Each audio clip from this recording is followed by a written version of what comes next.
47 women walked into that throne room. Every single one of them brought something. Gold, land, soldiers, bloodlines that stretched back centuries.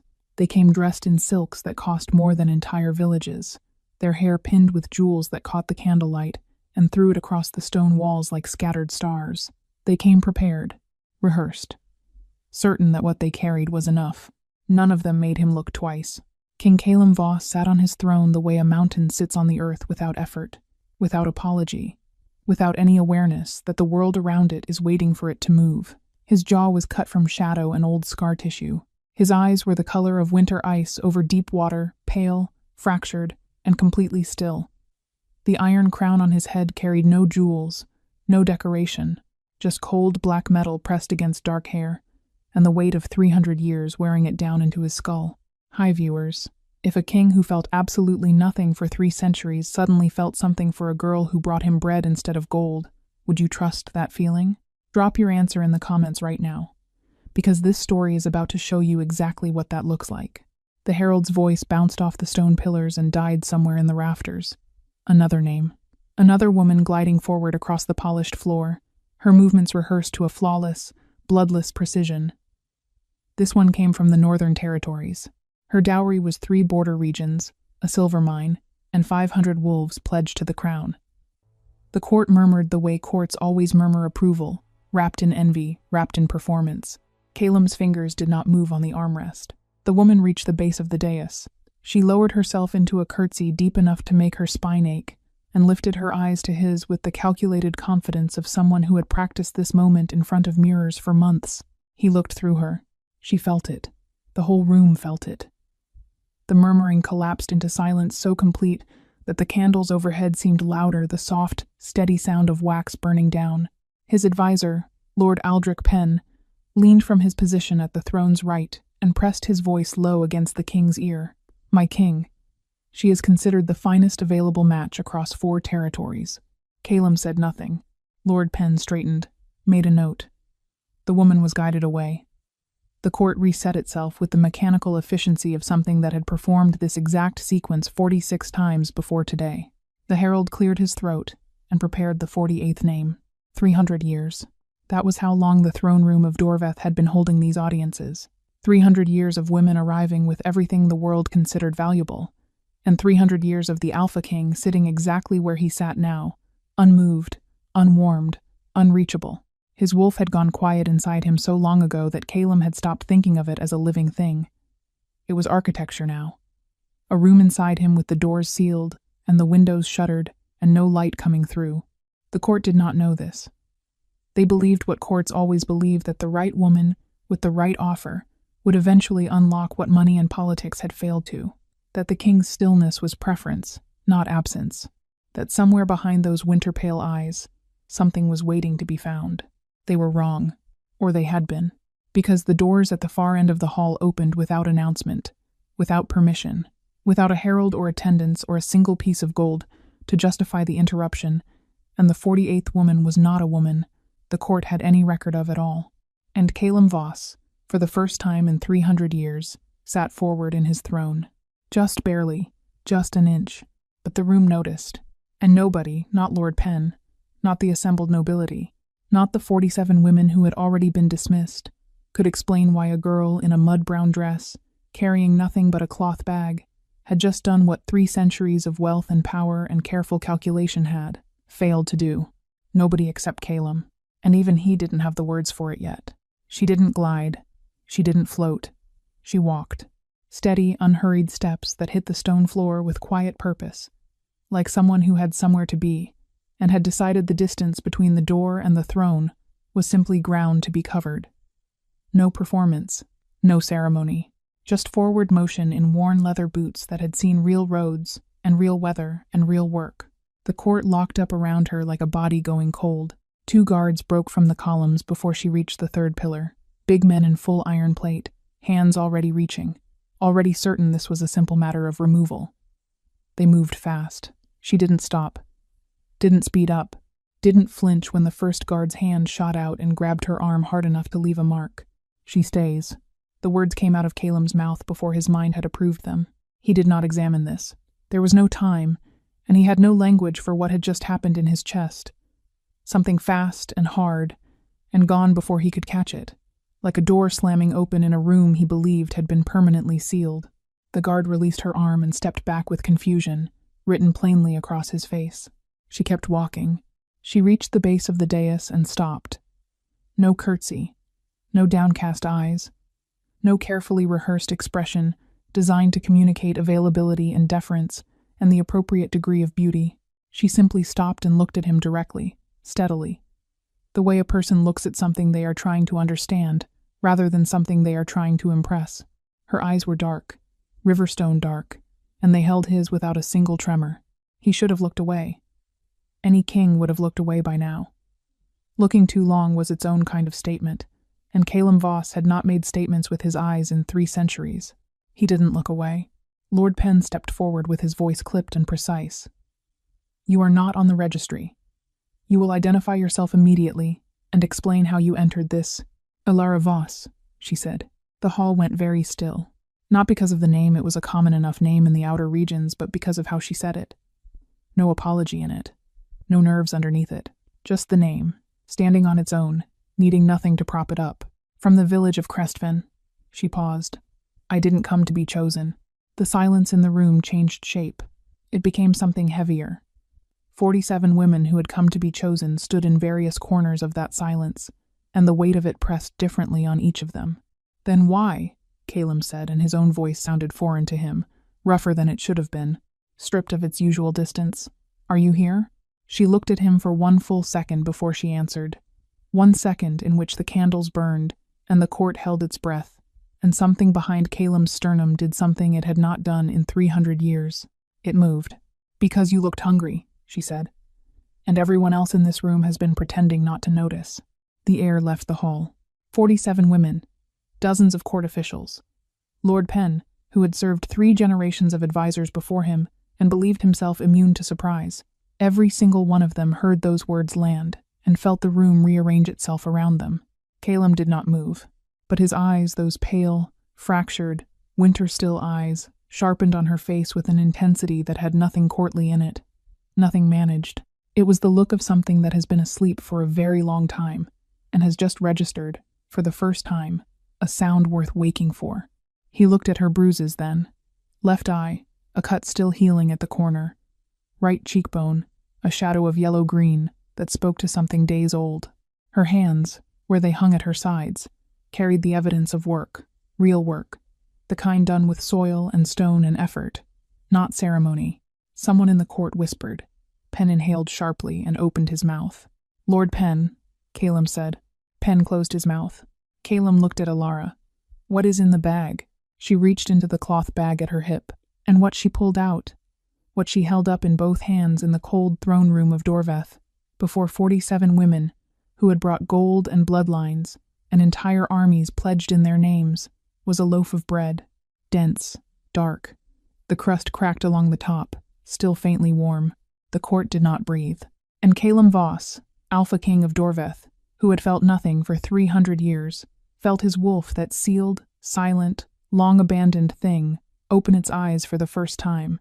It looked straight at her, and it did not look away. She stepped up onto the first stone of the dais without asking. No one gave her permission. No one stopped her. The guards looked at the king. The king did not look at the guards. His pale eyes were on her and only her, tracking every inch of her movement with the focused, unblinking attention of something that has finally found the one thing in a very large room that matters. The court was a held breath. The court was a room full of people who had stopped existing as individuals and become, collectively, a single stunned witness. Elara climbed the dais steps. 1, 2, 3. She stopped 2 feet from the throne and held the bread out with both hands. Warm, dense. The smell of wood smoke and dark rye rising off it, and underneath that something sweeter. Fennel, maybe, or the ghost of honey worked into the crust. A smell so ordinary it was almost violent in this room full of perfume and politics, and carefully constructed wealth. She did not look away from his face. He did not look away from hers. This close, she could see things the distance had hidden. The old scar that crossed the left side of his jaw. Not from battle, from something that had been done slowly and deliberately. The way the skin around his eyes was tight, Not from age, but from 3 centuries of holding an expression that said nothing, feeling nothing, giving nothing. The way his hands gripped the armrests of the throne, not relaxed, never relaxed. The grip of a man who had been bracing against something for so long he'd forgotten it was possible to let go. She kept the bread extended. He didn't move. 3 seconds. 5. The silence in the room had gone past uncomfortable into something else entirely. A silence with pressure behind it, the kind that builds before something breaks. Then his hand moved. Not fast. Not the controlled, deliberate motion of a king making a calculated gesture. His hand moved the way hands move when the body decides before the mind does forward, reaching, closing around the loaf. And her fingers were underneath his for 1/2 second. Her warm, rough-palmed hands beneath his scarred ones. The bread between them like something sacred neither of them had a name for. She released it. The cold came back the moment her skin left his. It always came back.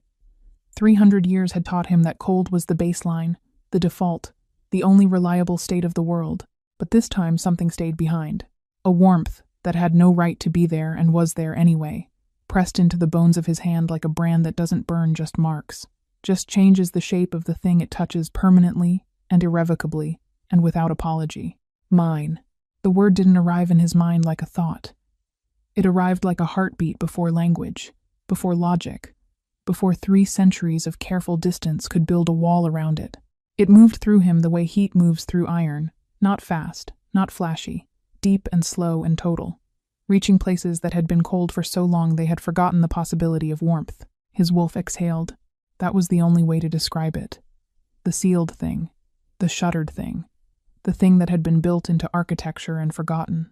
It exhaled long and slow and enormous, like a living creature that had been holding a single breath for 300 years and had finally found the reason to let it go. His jaw tightened. The muscle at the corner of it pulled hard. His eyes moved across her face with an intensity that had nothing managed in it, nothing practiced, nothing that could be called composure by any honest measure. It was raw. It was total. It was the look of a man who has spent 3 centuries being certain that the particular warmth he is currently feeling does not exist, and is now holding the proof in his hands that he was wrong. She held his gaze without flinching. The court existed somewhere behind her. Lord Penn existed somewhere behind her. 47 women, and their gold, and their bloodlines, and their pledged armies existed somewhere behind her. None of it reached her.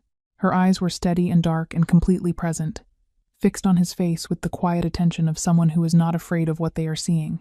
"What is your name?" he said. His voice came out low, stripped. The king voice, the performance voice, the 3 centuries of managing room's voice gone. What was left was just the voice underneath it, the real one, the one he hadn't heard from himself in longer than he could honestly remember. "Elara," she said. "I told the Lord already. Tell me." A pause. Something moved in her eyes, not fear, and not softness exactly, but something that recognized the difference between the voice he'd used on Lord Penn and the voice he was using now. "Elara," she said again, quieter this time, like a gift given twice. He looked down at the bread in his hands. He looked at it for a long time, this dense, dark, wood smoke and rye ordinary loaf that had just done what 300 years of extraordinary offerings had failed to do. He looked at it the way a man looks at something that has changed the shape of everything he thought he understood about the world. Then he looked back at her. "Where are your bruises from?" he said. The air in the hall shifted. Not the bread, not the wolf, not the warmth that had no right to be in his hand. He had moved straight past all of it, to the thing that had been pulling at something in his chest since the moment she walked in the cut at the corner of her eye, the shadow along her cheekbone, the evidence written across her skin in fading colors that someone had put hands on her, and had done it more than once. She didn't answer immediately. And in the space of that pause, that single breath of hesitation, something settled into Calum Voss with the permanence of stone. Something that was not political and not calculated, and not anything that 3 centuries of careful, managed, deliberate distance had prepared him to deal with. He was not going to let her leave this room unprotected. He had no explanation for this. He had no defense of it. It was simply true the way gravity is true, the way winter is true, pre-rational and total, and not interested in his opinion. "Lord Penn," he said, without looking away from her. "My king." Clear the hall. Silence. Then the sound of the court moving chairs scraping, silk rustling, 47 women, and their escorts, and their dowry chests, and their carefully rehearsed curtsies, all being guided toward the exits by guards, who moved with the speed of men who understood that today something had happened that none of them had a framework for yet. Alara watched the hall empty. She did not move. She did not look away from him.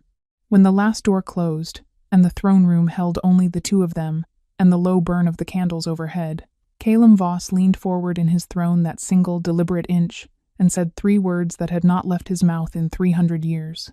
Not an offer, not a command, a beginning. And what he said made Alara's breath stop completely. She stayed, not because he commanded it, though he had. Quietly and with the absolute certainty of a man who has decided something and found the decision easy.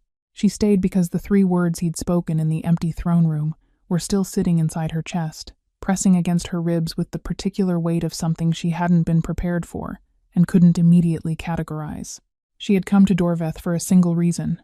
Not gold, not status, not the distant, glittering possibility of a crown.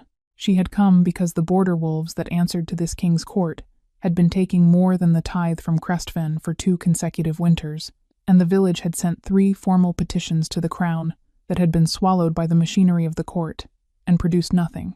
She had come because someone had to, and because the people who should have been brave enough weren't. She had not come to feel the Alpha King of Dorveth looking at her like she was the first solid thing he'd put his hands on in 300 years. That was not part of the plan. The East Wing room they gave her was 3 times the size of the house she'd grown up in. Stone walls hung with tapestries in deep blue and gray. A fireplace that could have fit 4 men standing. A bed wide enough to get genuinely lost in. A maid arrived within the hour with water, cloth, and a tray of food she barely touched, because her mind was somewhere else entirely, specifically back in the throne room, replaying 3 words in a voice that had no performance left in it. She pressed the heel of her hand against her sternum, stopped that line of thought. She had work to do. The next morning she learned that the court had its own weather system, a climate of rumor and repositioning that moved fast and hit hard. By the time she walked the corridor to the main hall, she could feel the pressure of eyes that had made decisions about her overnight. Some of those decisions were curious, some were afraid. One specific pair of eyes, belonging to a woman in the 3rd row of the assembled court, dark hair pinned precisely, still as still water in a way that had nothing peaceful in it, were doing something else entirely. Calculating, Alara noted the woman the way she noted exits, filed her, moved on. Lord Penn intercepted her before she reached the hall's entrance. He was a tall man built like a long day's bad news, and he had the face of someone who had been managing difficult situations for so long that difficult had become his resting state. "The king requests your presence," he said. Not warmly, not coldly.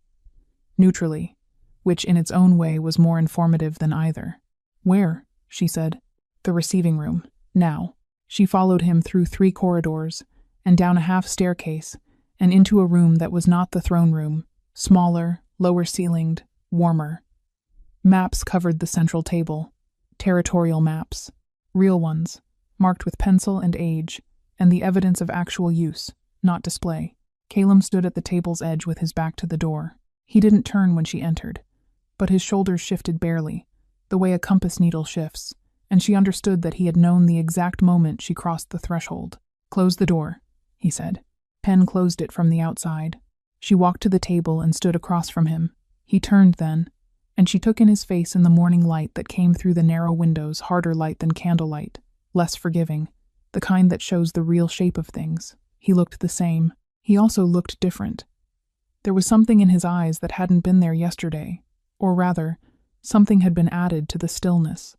A layer, an awareness that sat behind the pale winter ice color and watched her with an attention she could feel like a hand at the back of her neck. "You were asked to remain in the East Wing," he said. "I was given a room in the East Wing," she said. "No one told me to stay in it." Something moved at the corner of his mouth. Not a smile. The shadow of one. The memory of one, maybe. "The court will have questions," he said. "The court will have opinions," she said. "Those aren't the same thing." He looked at her. The map table was between them, and it was not enough distance for the way he was looking at her, that focused, total, barely managed attention that made the air in the room feel close. "Lady Marin Aldrich has filed a formal objection to your presence," he said. "She has standing to do it. 3 territories and a silver mine purchase a certain amount of standing." "What kind of objection?" The kind that requires me to either dismiss you publicly or establish your place within the court structure." He paused. "I am not dismissing you."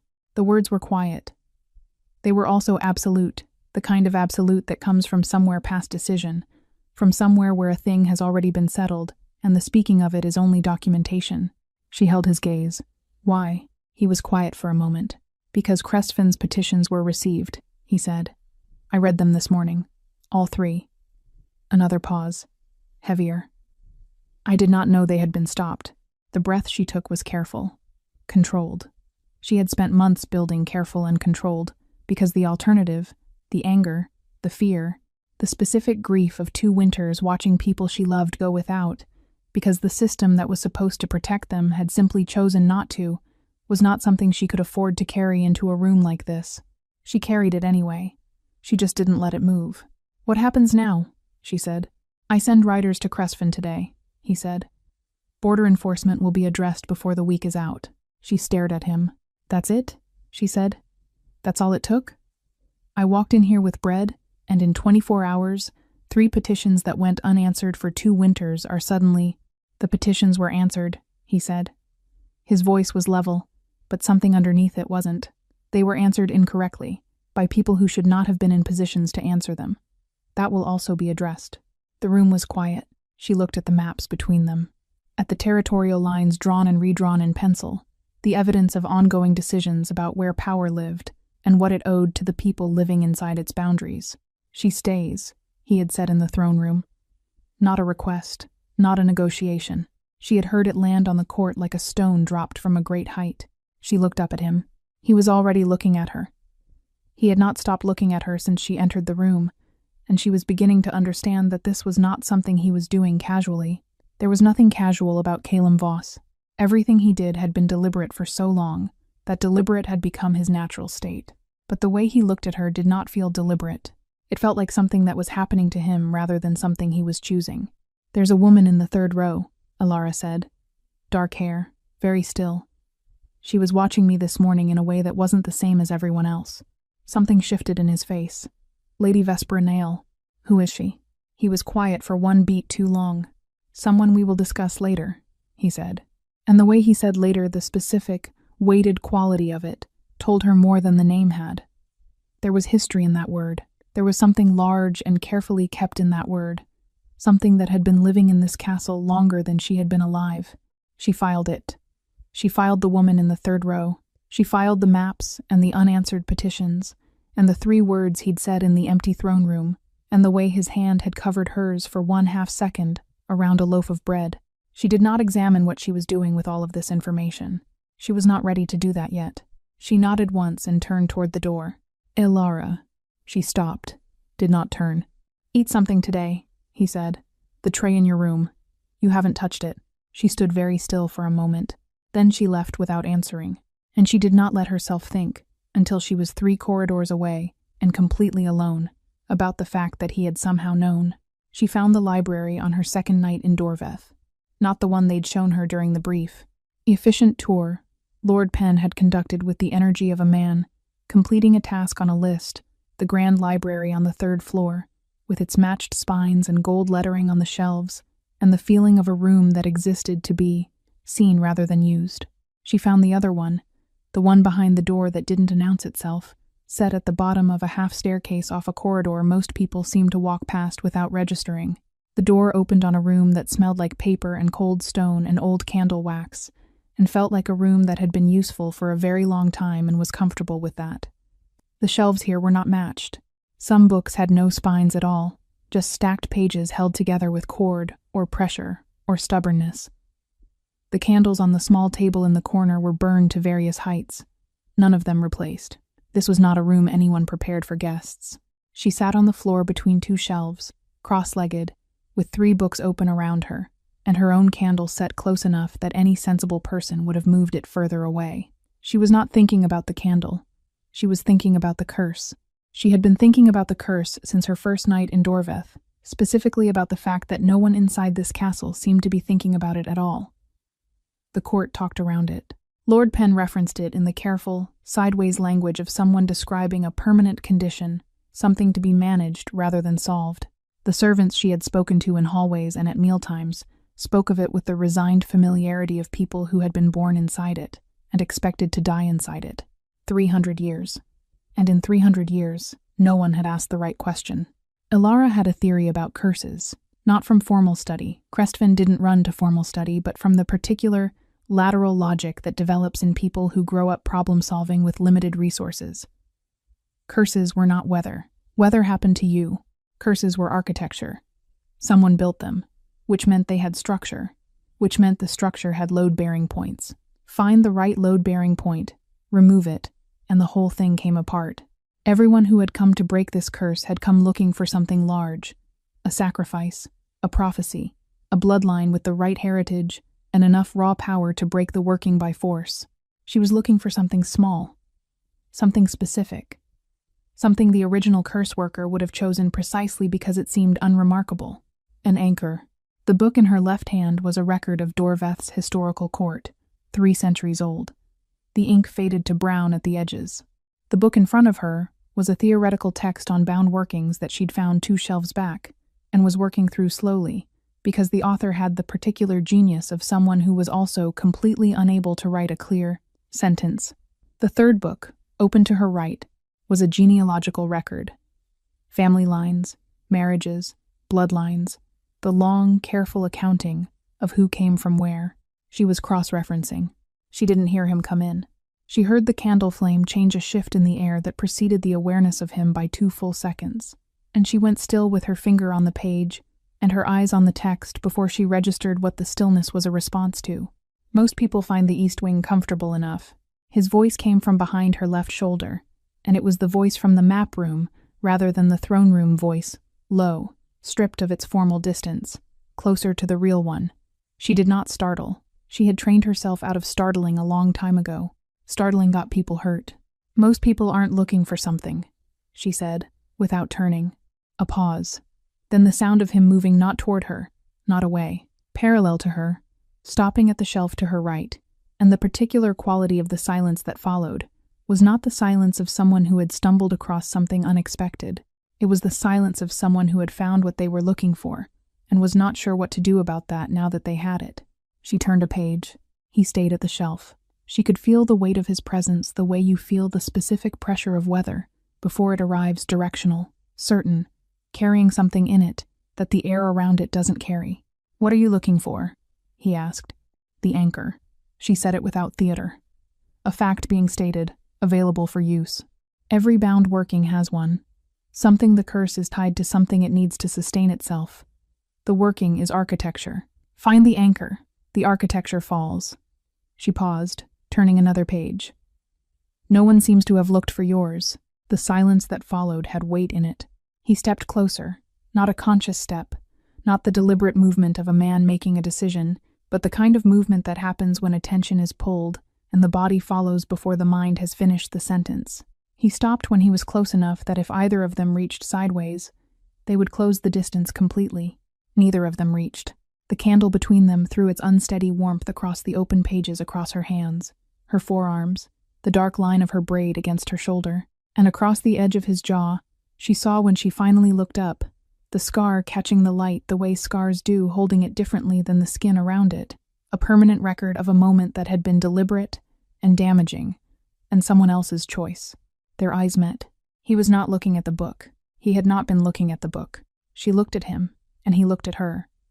And the space between them was small and completely loud, with everything that neither of them was saying, the bread and the throne room and the map room, and I did not know they had been stopped, and eat something, and the half-second of warm, rough-palmed contact around a loaf of rye, and the 3 words he'd said in the empty hall that she still had not fully processed.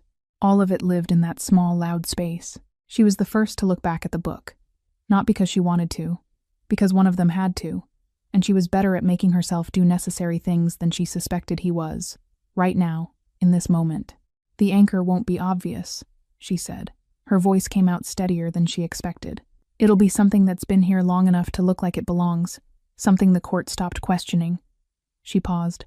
Something or someone with a reason to keep the curse intact. She felt him go still beside her. A different kind of still than the throne room still. This one had sharp edges. Say that again, he said. She looked up at him. Someone, she said, with a reason to keep it intact. He exhaled slowly. Something moved behind his eyes, not surprise, but recognition. The specific, costly recognition of something you have been looking directly at for a long time without seeing it clearly.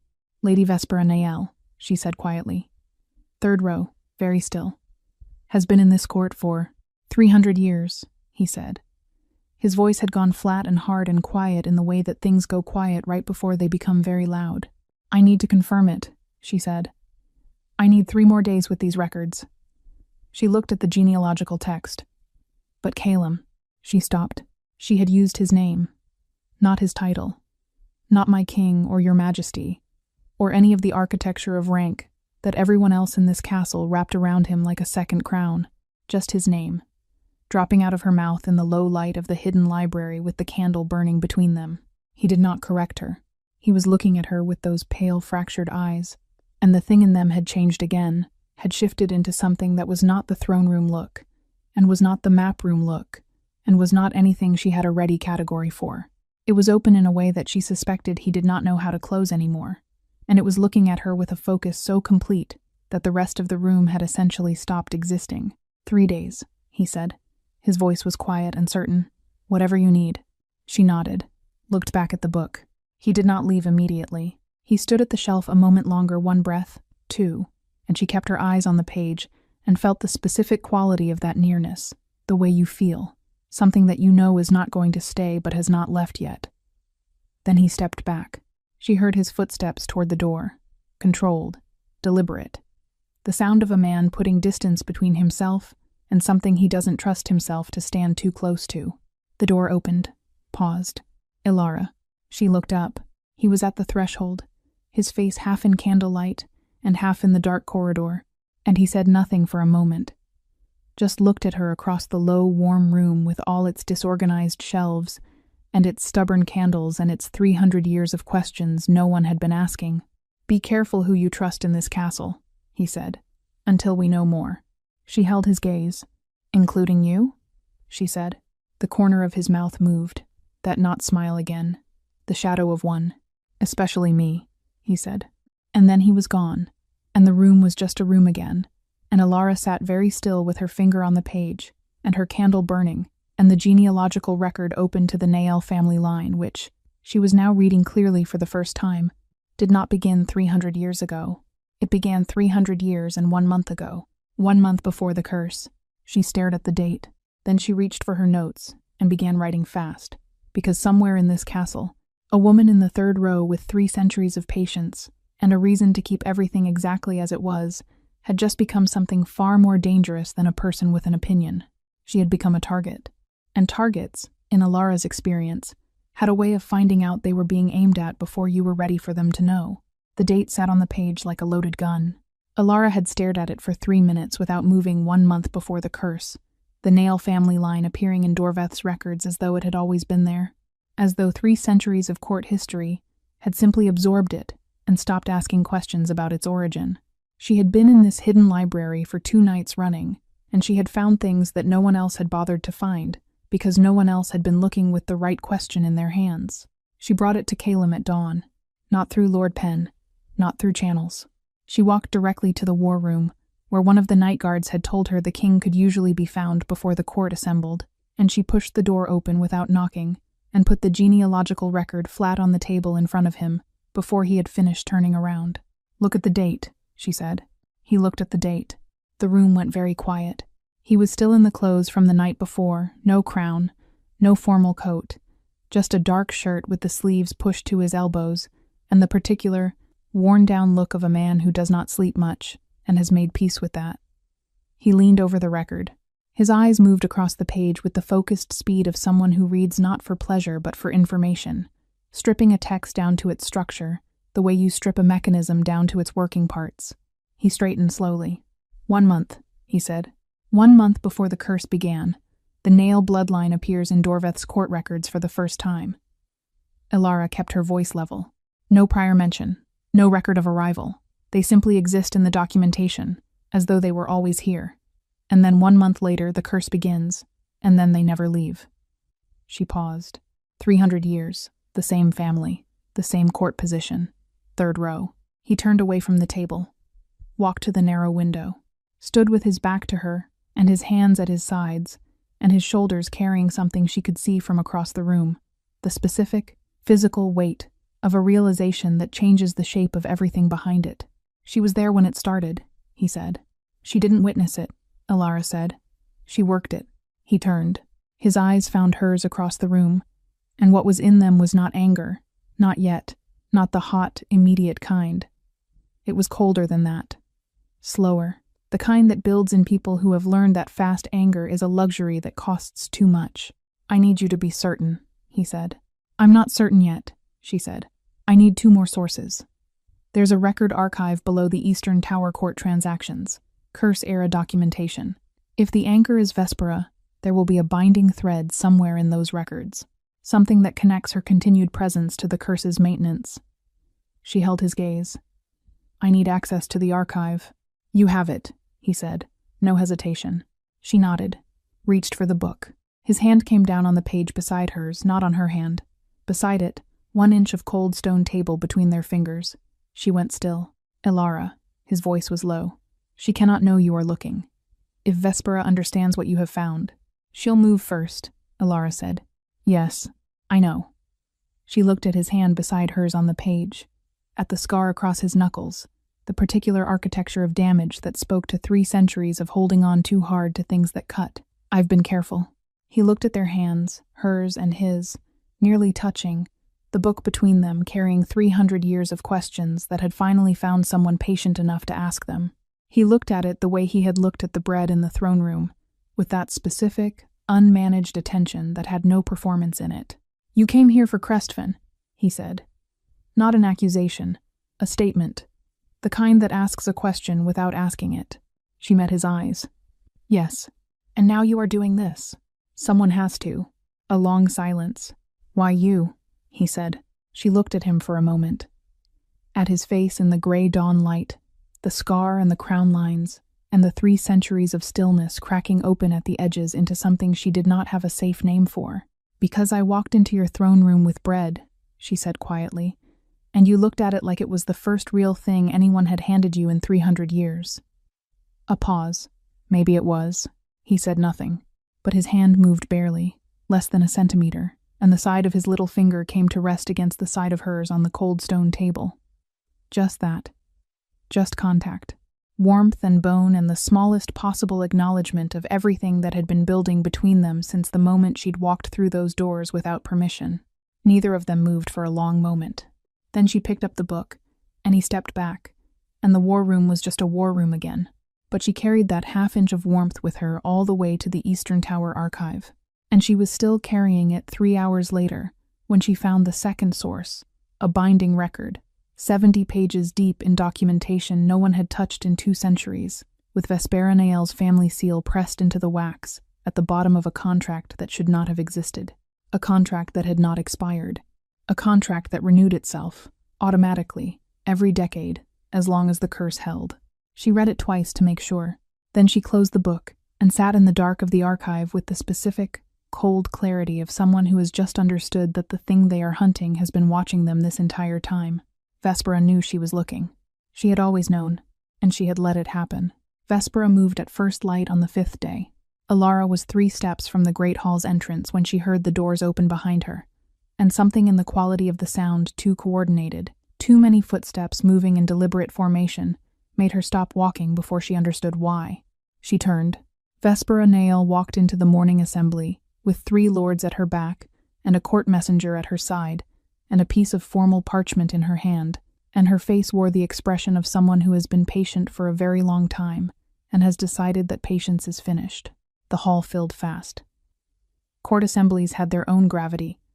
When something significant was about to happen, the room knew before the people in it did, and within 2 minutes the benches were full, and the standing space behind them was crowded, and the air carried the specific, electric charge of an audience that understands it, is about to witness something that will be discussed for years. Calum was already on the throne. His eyes found Alara the moment she entered, and what moved through them was fast and controlled and visible, only because she had been paying close attention to his face for 5 days, and knew the difference between the managed versions and the real ones. He had known this was coming. He had not had time to stop it. Vespera stopped at the center of the hall, and the court messenger read the charge aloud in the flat, practiced voice of someone performing a function he understands to be significant and wants no personal stake in. The words were formal. The architecture of the accusation was perfectly constructed, 300 years of understanding court law, being deployed with the precision of someone who had been building toward this specific moment for a very long time. The charge was enchantment. Specifically, that Alara of Crestven had used unnatural influence to compromise the Alpha King's judgment, had entered the court under false conditions, and was required by court law to prove her standing through trial by combat. It was legal. Every word of it was within 3 centuries of established precedent, and it was designed precisely so that Calum could not counter it without dismantling the court structure that held Dorveth together. The hall processed the charge in the way halls process things that are both outrageous and technically correct, with noise that started low and built fast, voices cutting across each other, the 3 lords behind Vespera standing with the settled look of men who had already counted their numbers and found them sufficient. Alara stood at the back of the hall and felt the specific, cold shape of a trap that had been set before she arrived. The contract in the archive, the renewed binding. Vespera had not been surprised to be identified. She had been waiting for someone to get close enough to the answer that she had cause to act. Alara was the cause. She looked at Calum on his throne. He was looking at her. He was looking at her the way she had learned to read, not the king look, the real one, the one underneath. And what it said was, "I cannot stop this within the law. Tell me what you need." She looked at Vespera, tall, composed, still in that particular way that was not calm, but the control of someone who has maintained the same lie for 300 years and learned to wear it like a second face. Then she looked back at Calum. She stepped forward through the crowd and into the open floor of the hall, and the noise dropped as bodies registered her movement and adjusted. "I accept," she said. The room broke open. Calum was on his feet before the sound had finished building, not performed, not political, the pure, unmediated reaction of something that had bypassed all 3 centuries of managed distance and come straight from the place where the wolf lived. His hand gripped the throne's armrest and the iron groaned under it, and his silver eyes fixed on her from across the hall, with everything in them that his position would not allow his voice to carry. He stood there, standing when a king should be seated, gripping iron like it owed him something, every line of him fighting the impulse to cross the hall floor and remove her from this situation entirely by whatever means necessary. And Alara turned and looked at him. The hall was loud and getting louder. Penn was trying to establish order. The 3 lords were conferring. Vespera was watching Alara with the composed attention of someone who has already decided how the next hour ends. Alara held Calum's gaze through all of it. 1 breath. 2. She gave him the nod once. The private language. The equal acknowledgement they had been building for 5 days in throne rooms and map rooms, and hidden libraries and half inches of contact on cold stone tables. "I know what I'm doing. Trust me." He didn't look away. His jaw was iron. His knuckles were white on the armrest. And in his eyes was something that was not trust. Yet trust was too small a word for it, but was the specific, enormous act of a man who has never in 3 centuries put his safety in another person's hands, choosing, right now, to do exactly that. He sat down. Alara turned back to face Vespera. Vespera was smiling. It was a small smile, contained, the smile of someone watching a sequence play out according to plan. She thought she had won already. She thought the combat was formality. She thought the girl from Crestven, who had arrived with bread and disrupted 300 years of careful maintenance, was simply unaware of what she was walking into.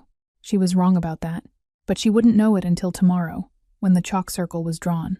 And that was exactly what Alara was counting on. He found her in the east corridor an hour before the combat circle opened. She was at the narrow window at the end of the hall, standing still, arms loose at her sides, looking down at the courtyard below where 4 servants were finishing the chalk lines on the dark stone. Her hair was down, no braid, no red cloth, dark waves loose around her shoulders, because she had already thought through every variable, and loose hair was one less thing to pull, one less weight to throw her balance. She heard him before she saw him. The specific weight and cadence of his steps, she had learned it without meaning to.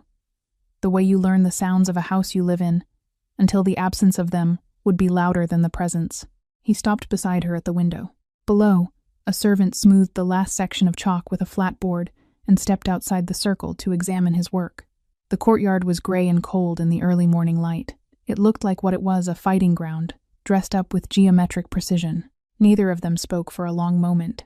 "There were other ways to handle it," he said finally. His voice was stripped down to its real register, low and rough-edged, and carrying no distance in it. "Name one that didn't cost you the court," she said. He said nothing. "The court structure is what protects Dorveth," she said. "If you had intervened outside the law, you would have given the three lords grounds to challenge your authority directly. With soldiers already outside the walls, that challenge would not have stayed verbal." She kept her eyes on the courtyard below. "I'm not fragile, Calum, and I'm not walking in there without a plan." "Tell me the plan," he said. She was quiet for a moment. "Vespera has been in that court for 300 years, she said. "She knows every move. She has been preparing for a direct confrontation since before either of us was born." A pause. "Which means she is going to fight the way she has always fought, from a position of absolute certainty that she cannot lose. And people who are certain they cannot lose always have the same weakness." "They stop reading the room," he said. "They stop reading the room," she confirmed. He was quiet. Below, the last servant left the courtyard. The chalk circle was complete white and precise against gray stone, 12 feet across, the boundary line clean and certain. "I cannot lose you," he said. It came out quiet. It came out the way things come out when they have been held in too long, and find an exit before they are given permission. Not loud, not dramatic, just present and completely honest, in the way that only things said without planning are completely honest. She turned and looked at him. He was already looking at her. He had been looking at her, and his face in the pale morning light was open, in a way she had watched it work toward for 5 days, the stillness still there, but changed. The architecture of 3 centuries of distance, cracked through at the center, and letting something real show through the gaps. His hand came up, slowly, giving her every second to decide. His palm found the side of her face, not gripping, not claiming, just present, large and warm and absolutely certain, the way hands are certain when they have finally found where they belong. She didn't step back.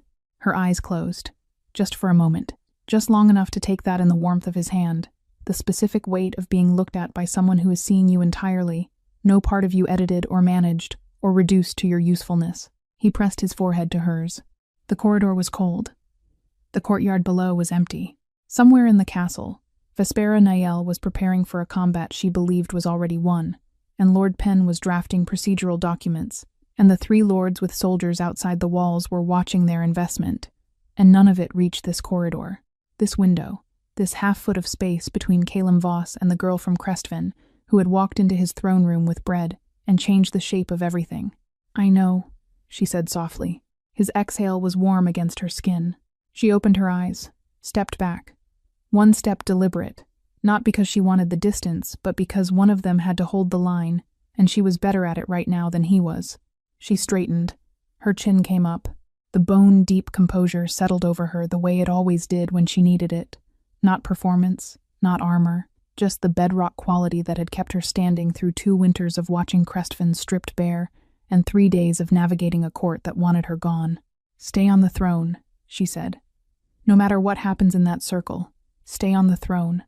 Your stillness is what holds the court together today." He looked at her. "And after today?" he said. She held his gaze for a long moment. Then she turned toward the staircase.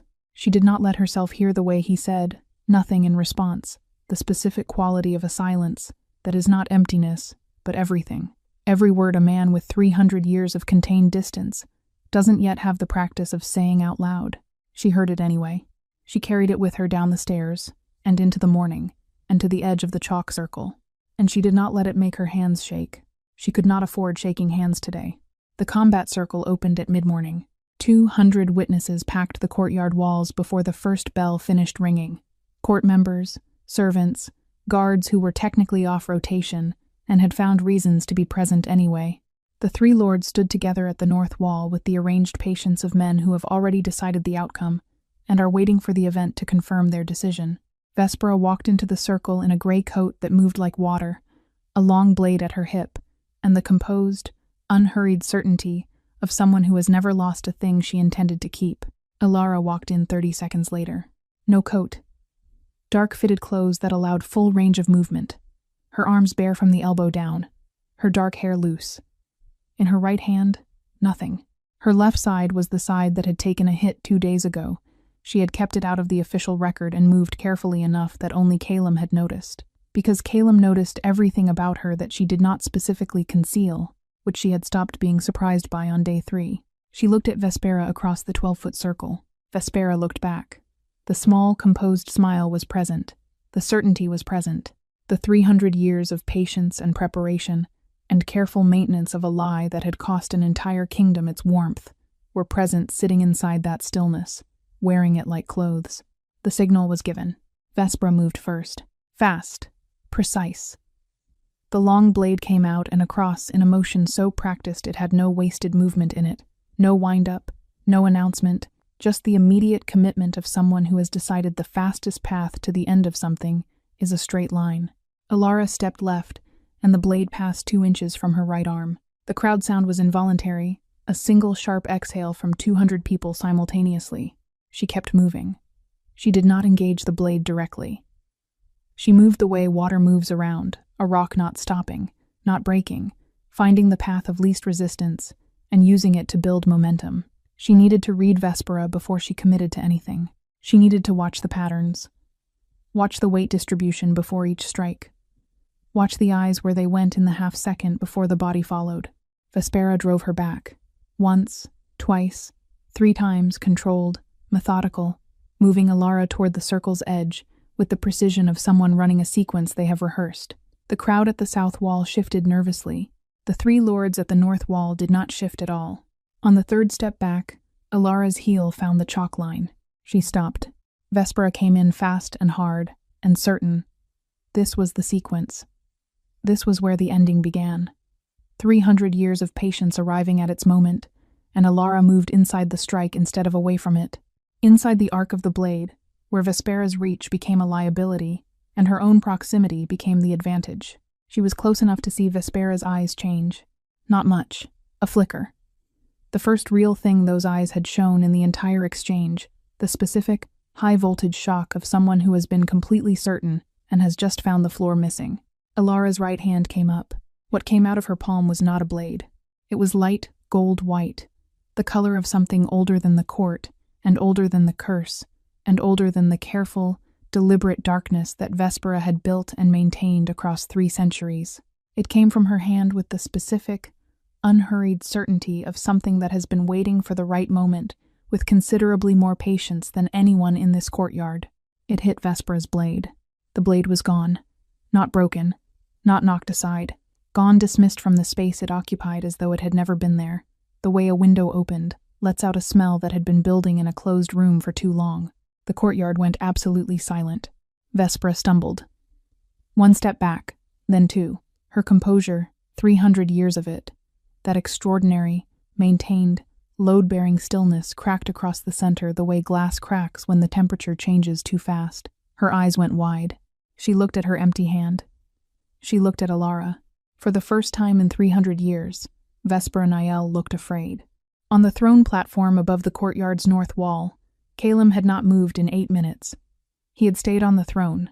He had stayed still. He had done exactly what Alara had asked him to do, and it had cost him more than anything he had been asked to do in 3 centuries, sitting still and watchful, while the one person in the world who had reached past every wall he'd built stood 12 feet away from a woman with 300 years of reason to end her. He had watched every second.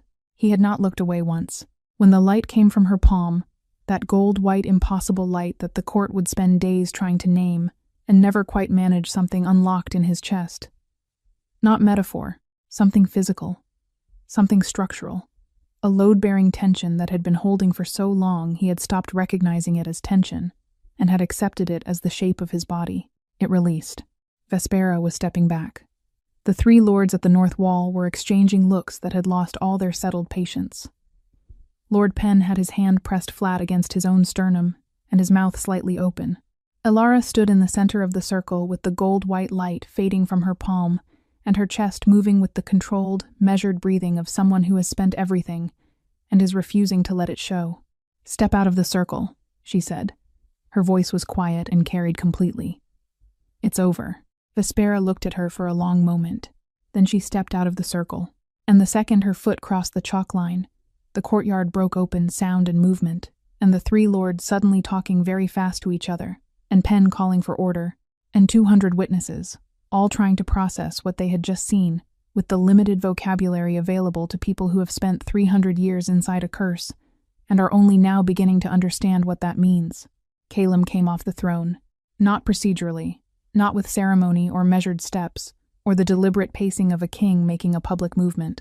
He came off the throne the way he had moved in the throne room, when the guard grabbed her arm before thought, before calculation, drawn by something more reliable than either. He was through the chalk line before anyone registered that he had moved.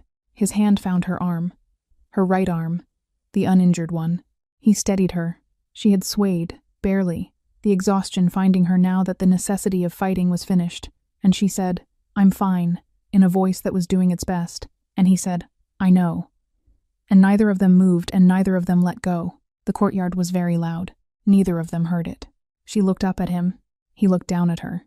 And standing inside the chalk circle in front of 200 witnesses, and Lord Penn and the three now silent lords, and the empty space where Vespera's blade used to be, the Alpha King of Dorveth held on to the girl from Crestfin, and did not pretend, for the first time in 300 years, that he wanted to let go. But 20 feet away, 2 guards were moving toward Vespera, with official restraint orders that Penn had drafted that morning, and Vespera was watching them approach with an expression that had gone past fear and come out the other side into something else. Something that looked less like surrender, and more like someone who still has one move left on the board and is deciding whether to use it. The curse broke at midnight. No one scheduled it. No one planned the timing or prepared the room or arranged for witnesses. It simply happened the way things happen, that have been ready to happen for a very long time, and were only waiting for the specific condition that had finally been met. Calum was alone in the throne room when it came. The hall was empty and dark. The candles burned to stubs, and he was standing at the narrow window, looking at the courtyard below where the chalk circle was still visible, on the gray stone white lines in the dark, the exact shape of the space where everything had changed. He had sent Penn away an hour ago. He had sent everyone away. He needed the quiet the way he needed air, which was not something he had experienced before today. Before today, he had not needed much of anything. That had changed. The wave hit him at midnight without warning. It moved through him from the ground up total, wall to wall. A warmth so absolute that his body didn't know what to do with it, and his knees went before his mind caught up. He grabbed the window frame. His knuckles went white. His eyes closed. 300 years of sealed rooms inside him opening all at once. It was not quiet. It was not gentle. It was the specific, enormous pain of sensation, returning to something that has been without it for so long that the nerves have forgotten their own language and have to relearn it from the beginning all at once, in a single moment, with no preparation and no mercy. He felt the cold stone under his hands, the night air on his face, the fire behind him, the texture of the iron window frame against his palm.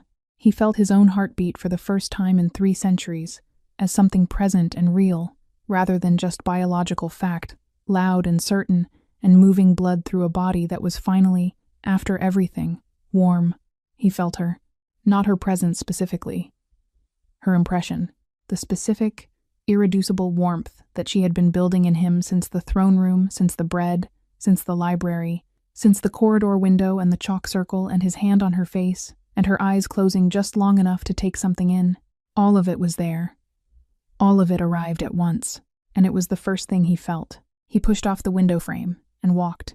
Down the corridor, up the east staircase, through the quiet of the castle at midnight where the only movement was the distant sound of 2 guards changing shift somewhere far below. He walked the way he had come off the throne, past deliberate, past managed, pulled by something more honest than either. Her door was not latched. He stopped in the doorway. She was awake. Sitting on the edge of the bed with her bandaged forearm rested against her knee, and a book open in her lap that she was not reading. Her eyes were already on the door when it opened, because she had heard him coming 3 hallways away, and had put the book down and was simply waiting. She looked at his face. She put the book aside. He stepped into the room and stopped in the center of it. The candle on the small table threw low, warm light across everything, and he stood in the middle of that light and looked at her with 300 years' worth of feeling arriving all at once, and nowhere to put any of it, except here, in this room, with her. "It broke," he said. "I know." She had felt it too, the shift moving through the castle, like a tide going out, 3 centuries of weight, lifting off the stone walls simultaneously. "Are you—" "I feel everything," he said. Not a complaint, a disclosure. The most careful and enormous thing he had said in 3 centuries, offered without protection or architecture, standing in the middle of a candlelit room with nothing between him and her and the truth. She looked at him for a long moment. Then she moved to the edge of the bed, set her feet on the floor, and held out her hand. He crossed the room and took it. He sat beside her and her hand was in both of his, and he held it the way you hold something you have been looking for without knowing you were looking with complete attention, with the specific reverence of someone who understands what the finding cost and is not going to be careless with it. He looked at her hand, the calluses, the bandage white against her skin, the small cut on her knuckle from the combat circle that she hadn't mentioned to anyone. "You knew about the Solaris line," he said, not an accusation. "I suspected," she said. "When the light came, I wasn't sure it would work." "It worked. It worked," she agreed. He looked at her. She looked at him. The candle burned between them and the castle was quiet, and somewhere below the courtyard the chalk lines were still visible on the gray stone.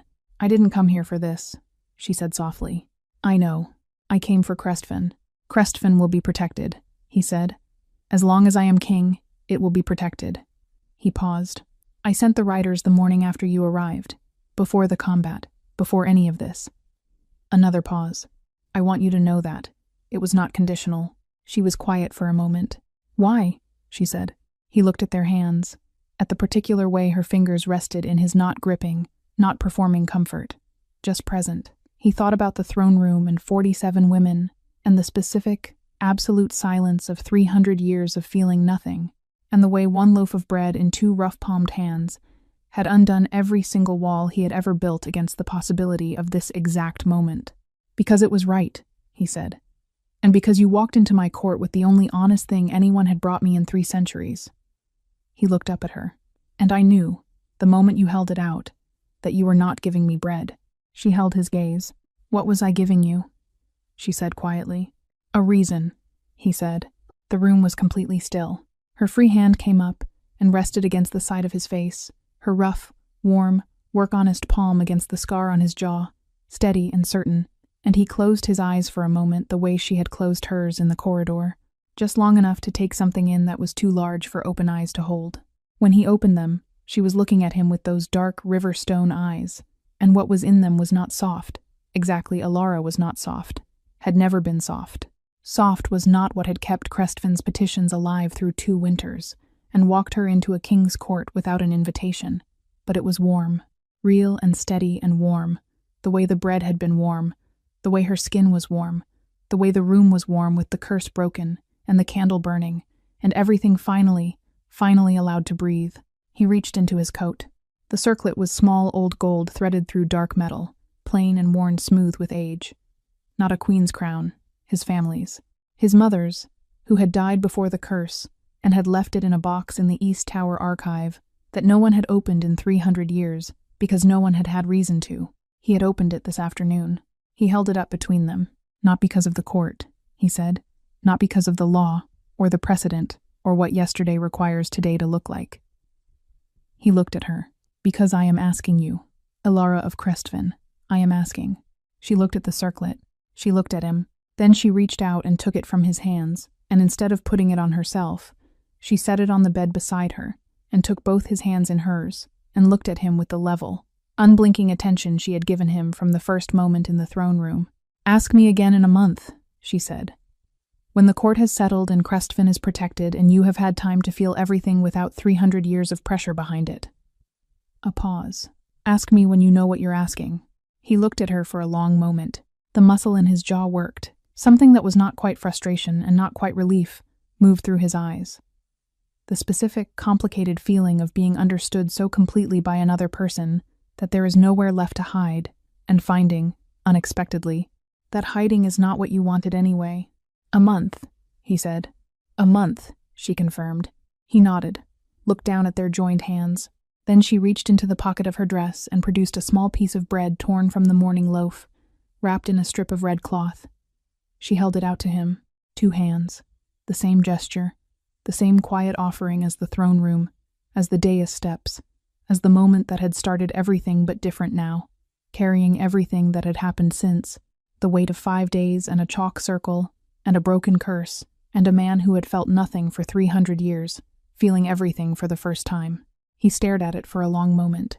Then something happened to his face that the servants who saw it the next day would try to describe for years afterward. Some would say he smiled. Some would say he simply became a person fully, finally, in a way that the crown and the scar and the centuries had been preventing. He took the bread. It was the only gift worth keeping, he said.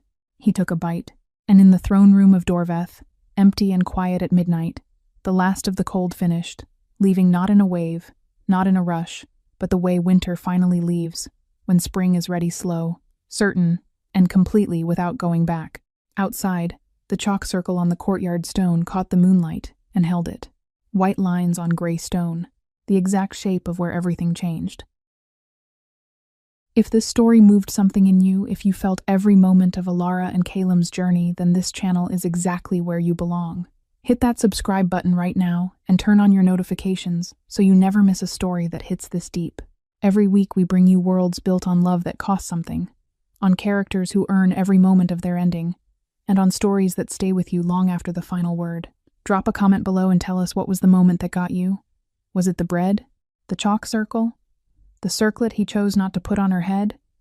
Because this community is built on people who feel things fully, and your thoughts belong here.